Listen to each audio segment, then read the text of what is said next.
Good morning, you got Larson Stair here from Demoflow, and I'm going to walk through some of my personal best practices on how I love to start and end every single sales conversation that I'm on.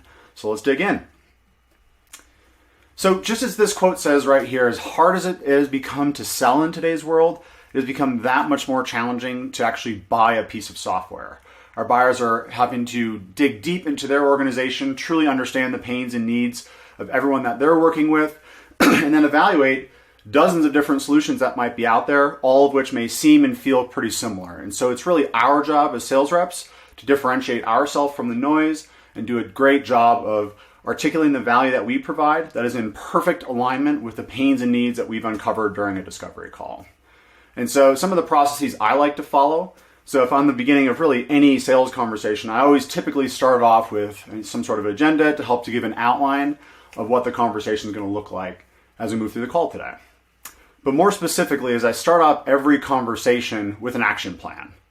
Now, this action plan can be a lot of different things. It helps me to identify all the people that might be involved in any particular conversation with any quick book times, contact information. Also, I like to always include all the steps that we've discussed. So as we're moving throughout any sales conversation, I'm documenting all of the next steps that we discuss, who it's assigned to, and when the date's going to be. And what this helps me do is more accurately predict when this deal is going to close and help move through this kind of buying cycle in a predictive manner.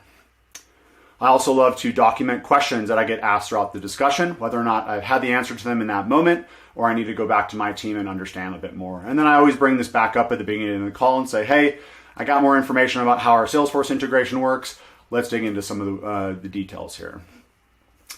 Having a centralized document repository, whether it be case studies, security docs, proposals, everything's right here in one centralized location, and or any meeting recordings that we've kind of gone through throughout our entire discussions together. Really helps that buyer to have all the information they need at their disposal as they go try to sell it internally.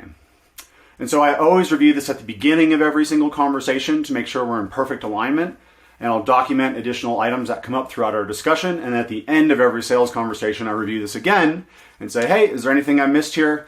How does this feel like a plan moving forward? And then, of course, I always bring up my calendar here, whether it be a calendar link or others, select a date and time of follow-up, and actually send out that calendar invite right there on the discussion to make sure we're not scheduling over email and letting things kind of fall by the wayside. So those are some of my personal best practices around starting a call, ending a call, making sure you have a really great action plan to help kind of map out that process. And of course, our solution here at Demoflow makes this incredibly easy to be documenting everything on this right-hand rail here in a private view, but then reviewing it quickly and easily via meeting summary slide at the end of every discussion. And then, of course, scheduling that date and time of follow-up, selecting a time that's going to work mutually beneficial for everybody, and then again, sending out that calendar invite basically right on the call. So I hope this is helpful. Some of my personal best practices here. I welcome any additional questions or comments right in the comment section. Thanks so much.